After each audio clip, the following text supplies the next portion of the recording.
सुसमाचार में यीशु की प्रार्थना की कई कहानियां हैं। यीशु कभी कभी धन्यवाद की प्रार्थना करते थे और जब भी कठिनाइयां आती थीं, प्रार्थना करते थे।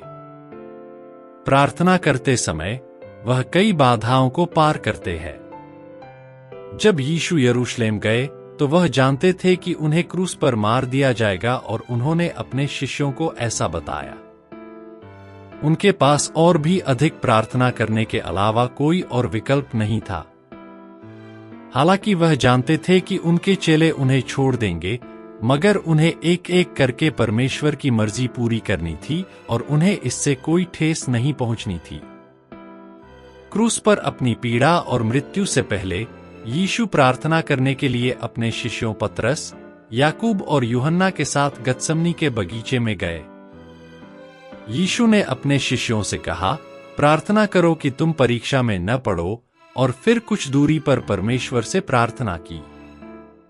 मेरी इच्छा है कि आप मुझसे यह प्याला ले लें, परंतु मेरी इच्छा नहीं, बल्कि आप अपनी इच्छा से।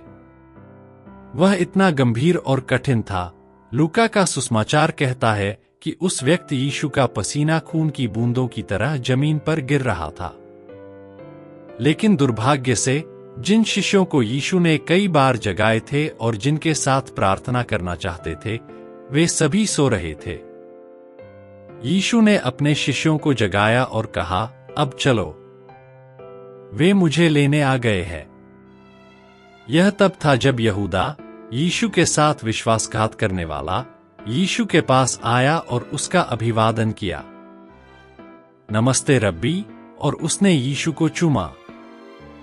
यीशु ने यहूदा से कहा, अपना काम करो। यहूदा ने अभिवादन किया और चूमा।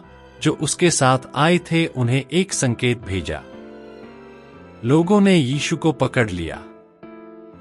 तब यीशु के शिष्यों में से एक ने तलवार निकाली और उसे घुमाया। उसने उस व्यक्ति को चोट पहुंचाई जो यीशु को पकड़ने आया था। यीशु ने घायल व्यक्ति को चंगा किया और उससे कहा, जो तलवार चलाता है वह तलवार से नाश हो जाएगा। मैं तलवार का उपयोग नहीं करता, क्या मैं स्वर्ग के अनगिनत सैनिकों को नहीं बुला सकता? यह सब बाइबल को पूरा करने के लिए है। जब उन्होंने यीशु को लोगों के द्वारा पकड़े जाते देखा तो सभी चेले यीशु को छोड़कर भाग गए। जब यीशु ने अपने शिष्यों को गतसमनी में एक साथ प्रार्थना करने के लिए कहा तो वह उनसे उसे बचाने के लिए कहने का मतलब नहीं था। वह चाहते थे कि उसके शिष्य प्रार्थना के माध्यम से अपने स्वयं के हृदय और विश्वासों की रक्षा करें। यीशु, जिसने प्रार्थना की, पकड़ा गया और उसे सौंप दिया गया। जिन शिष्यों ने प्रार्थना नहीं की, वे भाग गए। सभी ध्यान दें, जो लोग प्रार्थना करते हैं वे परीक्षाओं पर विजय प्राप्त करते हैं। परमेश्वर उन लोगों को देता है जो परमेश्वर की इच्छा का पालन करने के लिए एक साहसी हृदय की प्रार्थना करते हैं, जो उनकी अपनी इच्छा से बड़ा है। ऐसा लगता है कि यीशु हमसे बात कर रहे हैं जो कठिन और कठिन समय से गुजर रहे हैं। इसलिए आइए हम एक साथ प्रार्थना करें ताकि हम प्रलोभन में न पड़े।